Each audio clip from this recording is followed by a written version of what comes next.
ऐसा बहुत सुंदर आख्यान बताया। और वास्तव में सुख दुख जितना जो कुछ हो रहा है ये सब कर्मों का ही, सब कर्मों का खेल है। आपको बता दें सुख दुख सौनकादि और सूत और सौनक संवाद में सूत जी ने कई प्रश्न कर दिए। ध्यान आ गया, मैं सुना दूं आपको कि जो जीव दुखी है, दुख जो हमारे जीवन में आते हैं ये मेरे कर्मों के फल हैं और ये समय पर अपने आप आ जाते हैं, क्योंकि कर्म बीज एक है, कर्म बीज, और कर्म बीज कभी नष्ट नहीं होता जब तक भोगा न जाए। कर्म बीज है और ये जब तक भोगा नहीं जाएगा तब तक ये है यूं ही बढ़िया, जैसे घर में बीज रखा हो खराब हो सकता है, और खेत में बथुआ का बीज पल साल पड़ा था और अब उग रहा है, तब तक पता नहीं कितने पानी पड़े, पता नहीं कितनी बार खेत जोता गया, लेकिन उस समय पर उगाएगा अपने जब जिसका समय होगा। इसी प्रकार से हमारे जीवन में जो हम पहले कर करके आए हैं, जो भी कर्म करके हम आए हैं, उनका फल हमको समय समय पर मिलता रहता है।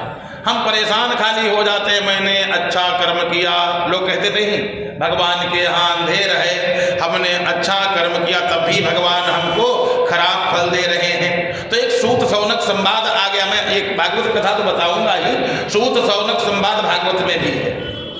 कहा सौनक यह जगत में कोई, सौनक जी ने कहा कोई राजा है कोई रंक है, कहा सौनक यह जगत में कोई सुखी कोई रंग, कोई जोगी भोगी कोई भूपति भिक्षुक संग, और कोई निस दिन दुख ही साथ, कोई जन्मत मरि जात, कोई जियत बहुकाल तक, कोई बिन पुत्र लखात। बहुत प्रश्न कर दिए। और काहू के जननी जनक मरत बालपन माही, और सो यह कारण कवन है, कहु तात मोहि पाही। 88,000 जीव ने सूत जी से कहा महाराज किसी के यहाँ बच्चा पैदा हुआ माता समाप्त हो गई। बहुत लोग कहते हैं कि कर्म तो कुछ है ही नहीं, जब तक जिंदा रहो मौज मस्ती करो कौन भोगेगा। लोग ऐसे खूब हैं, ज्यादातर हैं। आजकल तो मोबाइल पर आप देखिए इस समय ऐसे ऐसे पार्टियां बन गई हैं, वो झुंड के झुंड इकट्ठा होते हैं और कहते हैं जब तक जिंदा रहो मौज मस्ती करो, बाद में कौन आएगा भोगने के लिए। भस्मीभूतस्य देहस्य पुनरागमनम कुतः, मर जाएंगे जला दिए जाएंगे, वापस कौन आएगा। यावत जीवे सुखम जीवे, जब तक जियो सुखपूर्वक जियो, पैसा न बचे तो ऋणम कृत्वा घृतम पिबेत, उधार ले लो कोई से, अब उधार ले लो, उधार लेके मर जाओ आराम से, उधार लेते रहो तब तक जिंदगी है, और उसके बाद मर जाओ आराम से, जला दिए जाएंगे, और उसके बाद कौन वापस आएगा, कौन अदा करेगा। यह जिनकी भूल है, अदा तो एक एक पाई करना पड़ेगा, एक एक कर्म का हिसाब देना पड़ेगा, इसमें संशय नहीं। कोई पंडित आवे, कोई ज्ञानी आवे, कोई त्यागी आवे, कोई महात्मा आवे और कहे तुम्हारे कर्मों को कुछ पैसा दे दो, कुछ हम तुम्हारे जितने कर्म हैं वो सब अभी भस्म किए दे रहे हैं। ये भूल है। अगर कर्म ऐसे ही बिना भोगे कर्मों का ह्रास होता नाश होता तो भीष्म पितामह सलसैया पर 6-6 महीना न सोए होते।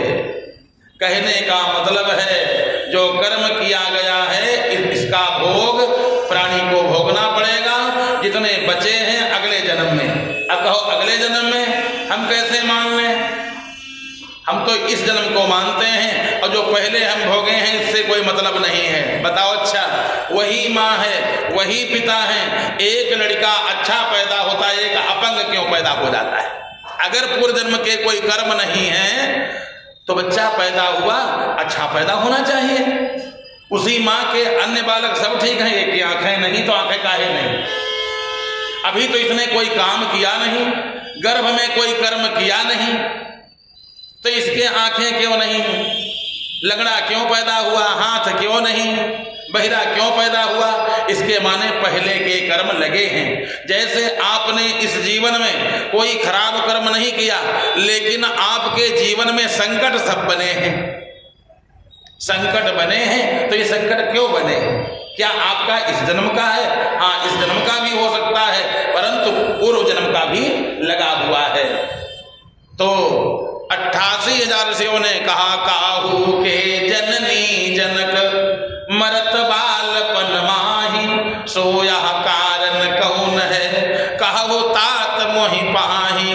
कोई गरीब है, जन्म से गरीब है, कोई जन्म से अमीर है, कोई जन्म से ज्ञानी, कोई जन्म से मूर्ख।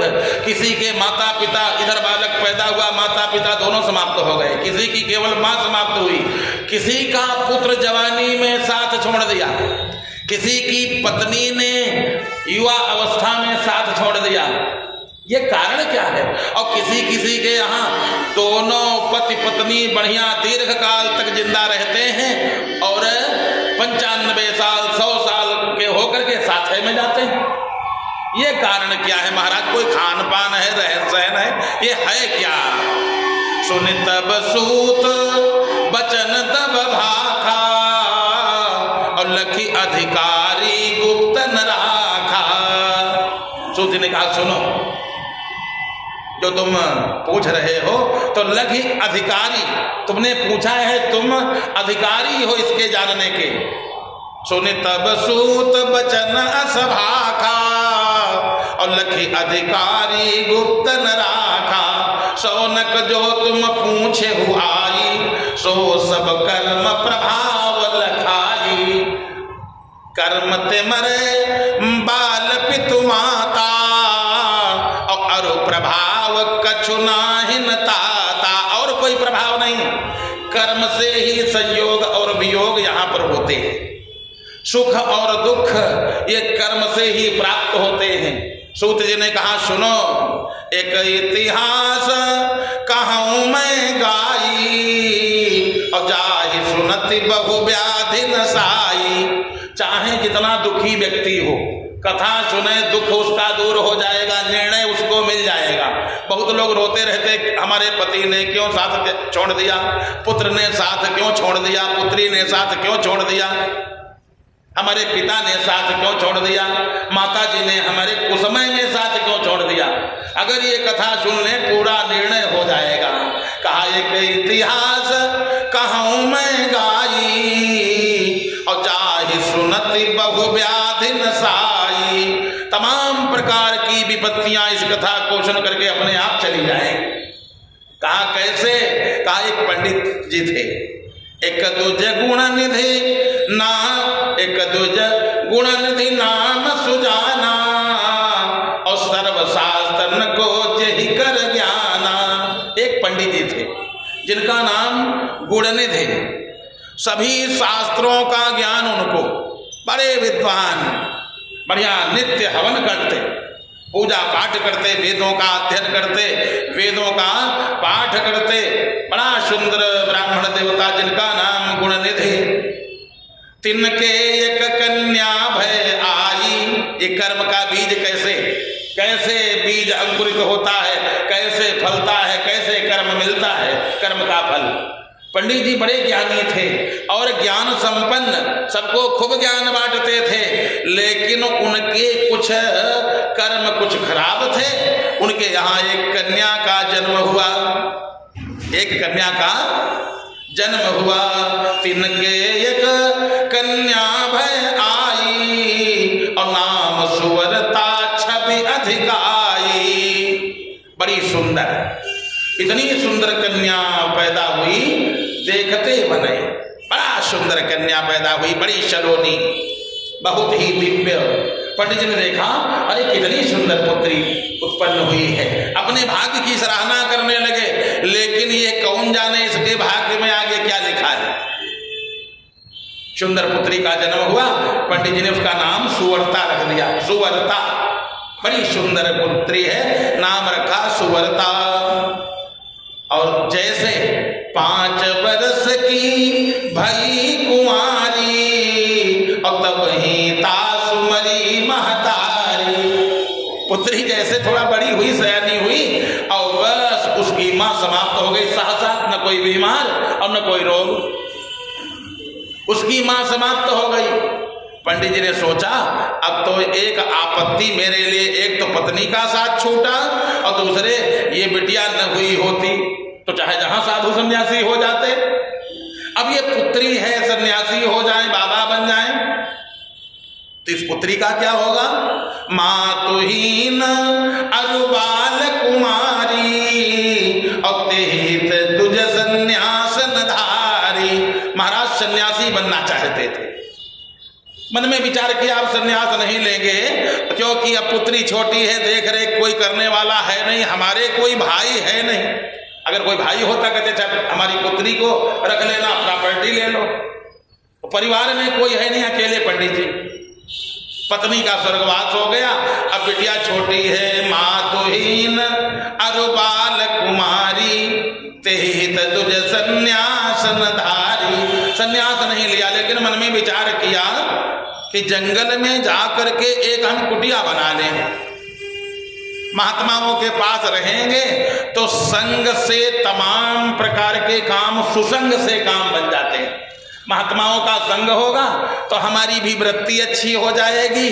तो घर छोड़ करके जंगल में एक कुटिया बनाए और दोनों पुत्री और पिता दोनों लोग निवास करने लगे। धीरे धीरे पुत्री सयानी हुई। अब कर्म बीज देखो कैसे कैसे प्राप्त होता है। पुत्री सयानी हुई, ब्राह्मण देवता ने सोचा अगर थोड़ा और बड़ी हो जाए इसका विवाह कर दें और हम स्वच्छंद हो जाएं। जीवन में जीव यही सोचता है अब इतना घर बन गया, पुत्रों का विवाह हो गया, अब कोई दिक्कत नहीं, छोटी सी दिक्कत है, एक लड़का रह गया, विवाह कर दें और उसके बाद हम स्वच्छंद हो जाएंगे। लेकिन परमात्मा तब तक ऐसी जिम्मेदारी लाद देता है कि जीव का कल्याण हो नहीं पाता। एक जिम्मेदारी गई नहीं, दूसरी जिम्मेदारी लाद देता है। भगवान की माया बड़ी विचित्र और कर्म बीजों का फल भोगना ही पड़ेगा। ब्राह्मण देवता ने मन में विचार किया पुत्री का विवाह कर दें। पुत्री विवाह के योग्य हो गई।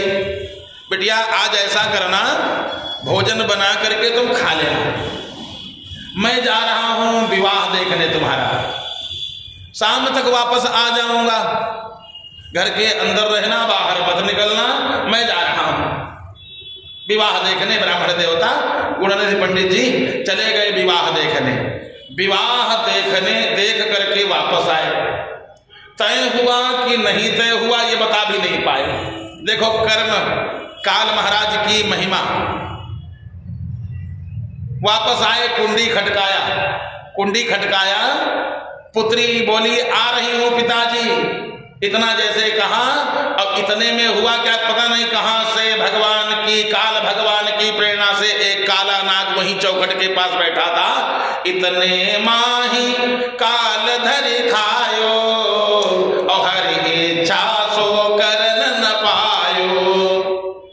काले नाग ने डंक मारा और एक बार बेटा कह करके वहीं गिर गए। पंडित जी मुख से झाग निकलने लगा, न बता पाए विवाह तय हुआ कि नहीं तय हुआ।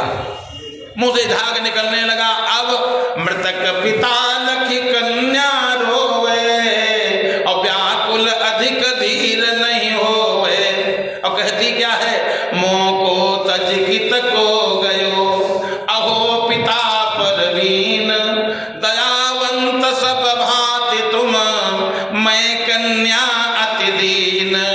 पिताजी आप रोज भोजन करवा करके तब भोजन करते थे, हमको सुला करके तब सोते थे, हमारी देख रेख करते थे।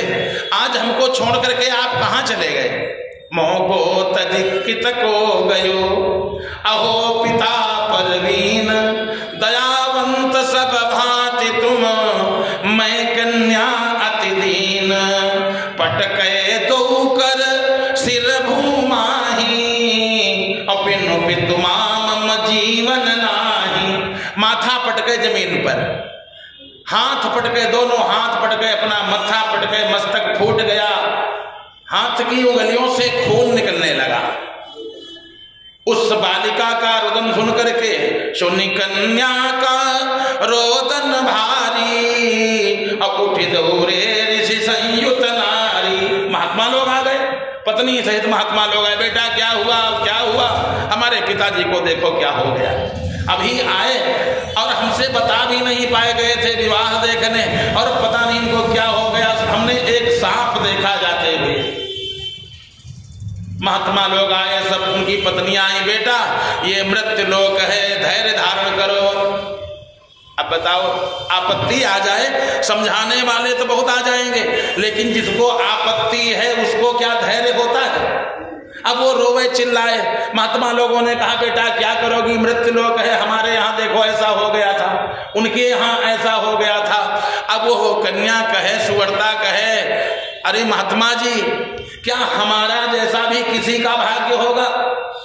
छोटी थी, हमने अपनी माँ का मुंह नहीं देखा, माँ ने साथ छोड़ दिया और आज इस जंगल में हमारा कोई हित करने वाला नहीं है। हमारे पिताजी साथ छोड़ करके चले गए और बस महात्मा लोग तो सब वापस चले गए। रात का 12 बजा, पूरी रात खोपड़ी पट गए। मोको तजकित को गयो अहो पिता परवीन, दयावंत सब भांति तुम, मैं कन्या अति दीन, पटके दो कर सिर भूमाही, अपिनु पितु माम जीवन नाही। अगर माता जी चली गई और पिताजी चले गए, अब मैं भी जिंदा नहीं रहूंगी। अपना माथा पटका, माथा फूट गया, हाथों से खून निकलने लगा। रात का 12 बजा, 1 बजा और बस इसका यही काम, अपना मत्था पटकती है, हाथ पटकती है, हे पिताजी आप कहाँ चले गए, आपको जरा सी भी दया नहीं आई। मैं वैसे भी स्त्री दिन होती, मैं कन्या हूं, अब कहाँ जाऊंगी। रोती बिलखती है, अकेले है, सबके सब चले गए। समझाए, लेकिन ये है धरे न मन में धीर और तात तात कहे सिर धुने।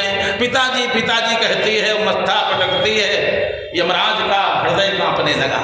कोई रो रहा हो, कोई बिलख रहा हो, यमराज का हृदय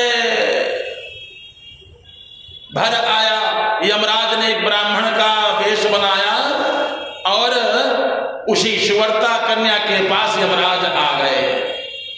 ये कन्या रात में रो रही, अकेले रो रही है। यह लखियम मन करुणा आई और तत्क्षण दुज कर रूप बनाई। एक ब्राह्मण का वेश बनाया और पहुंचे आय सुवर्ता तीरा, अब बोले बचन अति सुखद गंभीरा। सुखद और गंभीर वाणी में बोले यमराज, हे पुत्री मत रुदन करो, धरो धीरज मन माही और अपने कर्मन के फल जाए कहूं सो नाही। बेटा ये तुम्हारे कर्मों का फल है, जो तुमने किया था वो मिला है। बालिका बोली, बाबा मैंने जिंदगी में कोई खराब काम नहीं किया है। ब्राह्मण देवता, मैंने पूरी जिंदगी में कोई खराब काम किए नहीं। मैं जब 4 साल की थी तब मेरी माता जी समाप्त हो गई। कौन सा मैंने अपराध किया था। अब बाल्यावस्था में कोई अपराध हो भी जाए तो क्षम्य होता है। अगर 5 साल तक कोई अपराध हो जाए छोटे बालक से तो वो क्षम्य है, उसका वो पाप नहीं लगता है। मेरी मां समाप्त हो गई और आज यहां कोई मेरा हित करने वाला नहीं जंगल में। आज मेरे पिता ने साथ छोड़ दिया। मैंने ऐसा कौन सा कर्म किया। पंडित जी अगर आप जानते हो, आप तो ज्ञानी लग रहे हो, महाराज अगर कुछ जानते हो तो आप विचार करके बताओ, हमने ऐसा कौन सा कर्म किया। हमको लगता है भगवान के यहाँ अंधेर है। किसी को दुख ही दुख दे दिया जाता है और किसी को सुख ही सुख दे दिया जाता है। किसी को बहुत गरीब बना दिया जाता है और किसी के यहाँ मारे अरबों खरबों पैसा भर दिया जाता है। अंधेर है। यमराज ने कहा, अंधेर बेटा नहीं है। बेटा ये तुम्हारे कर्मों का फल है। भगवान के यहाँ बिल्कुल लेस मात्र भी किसी प्रकार का कोई द्वेष भाव नहीं है, किसी के साथ अन्याय नहीं किया जाता है। फिर बाबा हमारे साथ अन्याय क्यों किया गया। हमारे साथ तो अन्याय किया गया है, हमारे तो साथ हमेशा दुख ही दुख हमको झेलना पड़ा, उठाना पड़ा। बाबा बताओ तो सही। बाबा बोले, पूर्व जन्म गणिकांत आई। अगर सुनना चाहती तो सुनो। ये तुम्हारे जन्म भी होता है? क्या कोई पूर्व जन्म भी होता है? बाबा ने कहा हाँ सुनो, पूर्व जन्म की तुम हो कौन? पूर्व जन्म गणिकांत आई, अब उज्जैन नगर माही घर रही। उज्जैन में तुम एक वैश्या थी पूर्व जन्म में, बड़ी सुंदर थी, अतीव सुंदर। जो तुमको देखता था तुम्हारे रूप में इतना फंस जाता था, मोहित हो जाता था कि अपने घर की सुध बुध सब खो देता था। वहीं पर एक ब्राह्मण देवता थे, उनके इकलौता पुत्र था। ब्राह्मण देवता थे, उनका इकलौता बेटा, उसका विवाह हुआ। पंडित जी का वो इकलौता पुत्र था, वही बुढ़ापे का सहारा था। विवाह हुआ, विवाह हो करके बस पत्नी घर पर आई और पंडित जी का पुत्र कहीं ऐसे घूमते हुआ तुम्हारे घर के पास सामने आकर के खड़ा हो गया। विवाह हुआ, बस ऐसे घूमते घूमते तुम्हारे घर के सामने खड़ा हुआ। छज्जे पर तुम खड़ी थी, तुमको उसने देखा, तुमने उसको देखा। जैसे देखा तुमने उसको बुलवाया, जैसे देखा तुमने उसको बुलवाया और बुलवा करके आदर कर निज ढिंग बैठावा। तब तो जानी ताही बुलवावा, अब आदर कर निज ढिंग बैठावा। वाकी प्रीति तुम ही सो लागी, मात पिता बनिता निज त्यागी। उसने किया क्या? उसने अपनी माता जी को भुला दिया। जैसे तुम्हारे पास पहुंचा, तुमने उसका खूब आदर किया, बैठाया, सेवा किया। वो तुम्हारा ऐसा गुलाम बन गया, फंस गया तुम्हारे जाल में। अपनी माता को छोड़ दिया, पिताजी को छोड़ दिया और नवविवाहिता पत्नी को भी भुला दिया।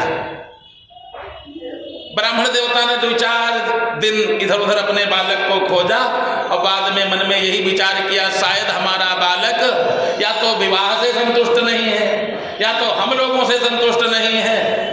अगर कहीं पृथ्वी पर होगा तो आएगा, कहीं होगा तो आएगा।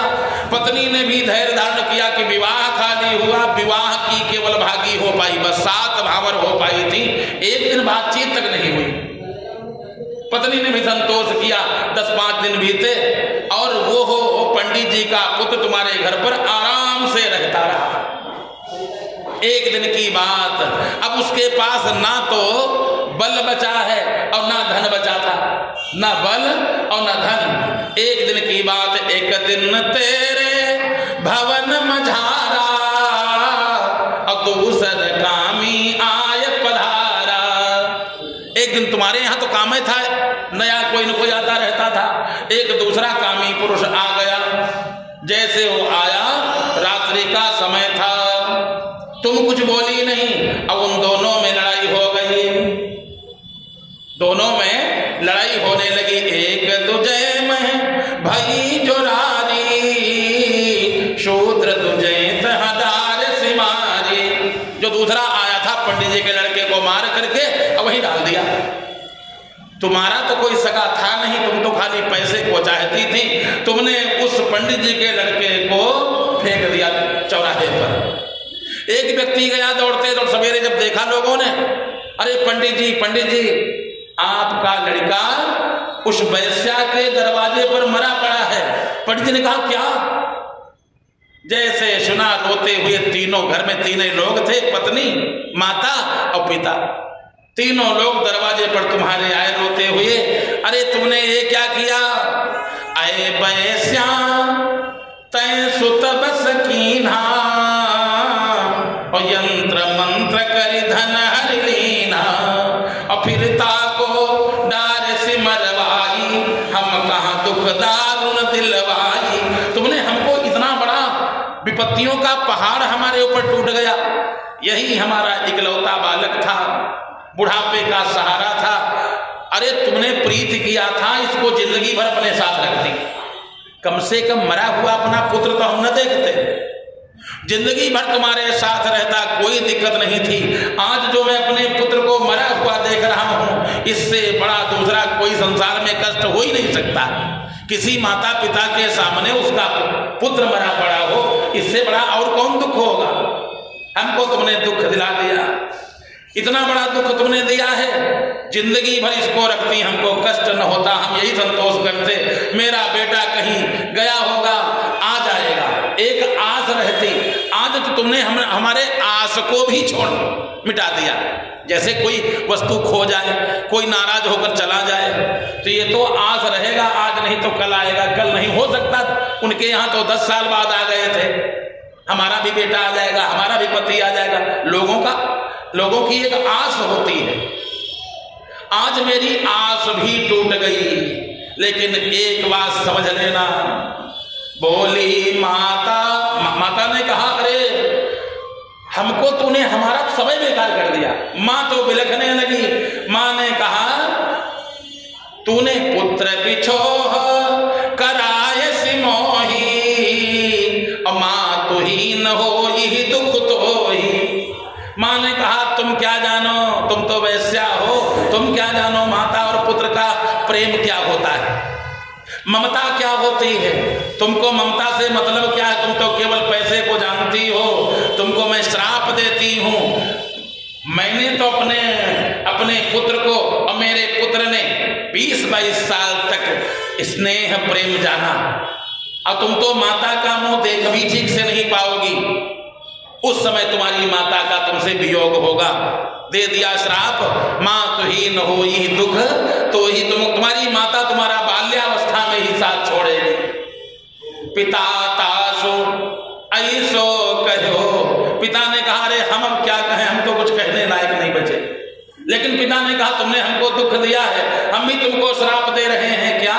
पिता तासु ऐसो कहो बाल अवस्था माही, और पिता तोर मरी जाई है जहां ही तू को नाही। जाओ, तुमको मैं श्राप दे रहा हूं, तूने मेरे पुत्र को छीन लिया, मरवा दिया, तेरा पिता ऐसी जगह साथ छोड़ेगा जहां कोई हित करने वाला नहीं होगा, जहां तुम्हारे कोई सगा संबंधी नहीं होगा, कोई हित करने वाला तुमको नहीं मिलेगा। इतना कह करके पिता भी मौन हो गया। उसके बाद पत्नी बोली, पत्नी ने कहा, हाय हमारा सर्वस्व नष्ट हो गया, मेरी तो पूरी जिंदगी बर्बाद हो गई। लेकिन मैंने 7 फेरे देखे, मैंने 7 फेरे देखा विवाह कैसे होता है। मेरी गोद भराई हुई, परीक्षा हुई, तिलक हुआ, विवाह हुआ, मैंने भावर देखा। इसके आगे तो मैंने कुछ नहीं जाना।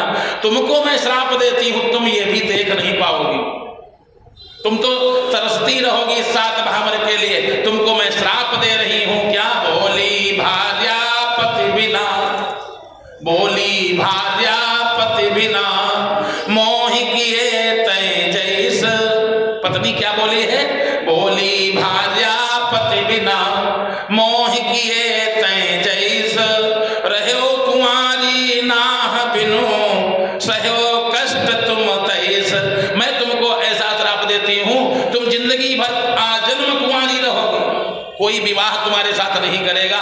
मैं तुमको श्राप दे रही हूं। मैंने 7 भावर देखी, तुम 7 भावर देखने की तरस जाओगी। तुम्हारे साथ संसार का कोई पुरुष विवाह नहीं करेगा। ऐसो तो को श्राप जो, यमराज ने कहा, सुनो बेटा, अब रोना बंद करो। ऐसो तो को श्राप जो दियो तिहूं मिल जाने, और ताते दुख यही उम्र में भयो कर्म गति आने। तीनों लोगों ने जो तुमको श्राप दिया था, आज 2 लोगों का श्राप पूरा हो गया।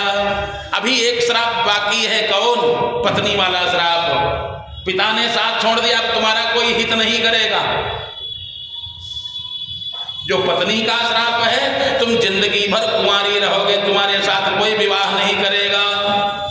लोग बताएंगे भी कि एक कन्या है, चाहो तो कर लो। तो लोग कहेंगे कैसी कन्या है, भाई लोग पूछेंगे तो भाई कैसी कन्या है, तो एक बताएं, भाई कोई बताने वाला बताएगा, बतावे क्या बड़ी दुखी है, कोई उसके आगे पीछे है नहीं। जब 5 साल की थी तब उसकी मां मर गई, पिताजी विवाह देखने गए थे, वापस आए बता भी नहीं पाए, मर गए।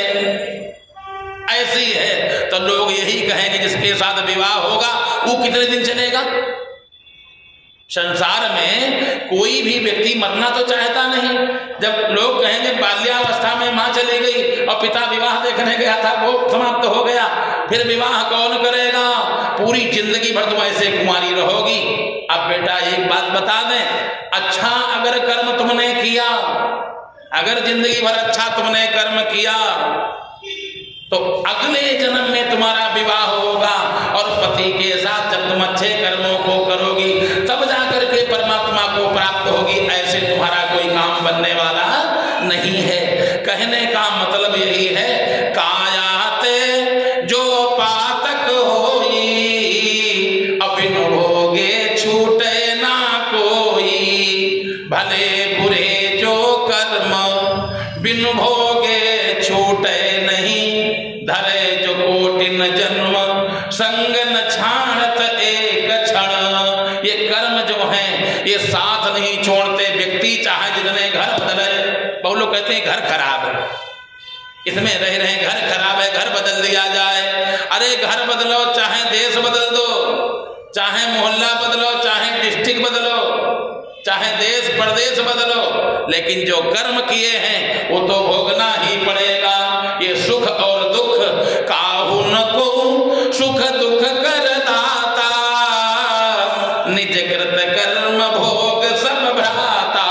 जो जैसा कर्म करता है उसको वैसे फल मिलते हैं, इसमें संशय नहीं है। सुवर्ता ने यमराज की बात मानी, सुवर्ता ने यमराज की बात मानी। कहा महाराज अगर अगले जन्म में मैं पति के साथ में, हाँ नारी ऐसी नाव है।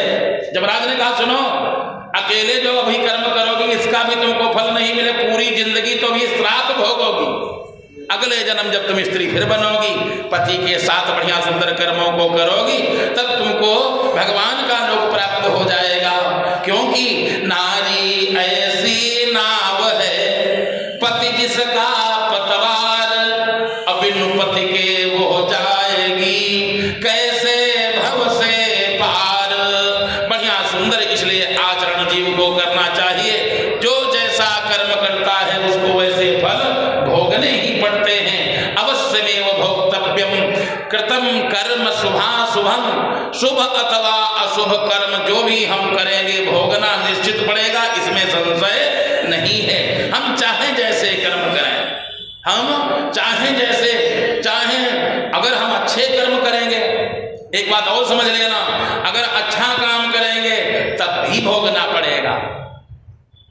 अच्छा कर्म करेंगे और तब भी भोगना पड़ेगा, और खराब कर्म करेंगे तब भी भोगना पड़ेगा। अंतर खाली इतना होगा, अच्छे वाले का फल अच्छा मिलेगा और खराब वाले का खराब मिलेगा। अगर ना अच्छा भोगने को भोगना पड़े और ना खराब भोगना पड़े। पता गीता सत्संग भवन में बैठे हो ना, तो गीता की बात एक बता करके आगे फिर हम बात बताते हैं।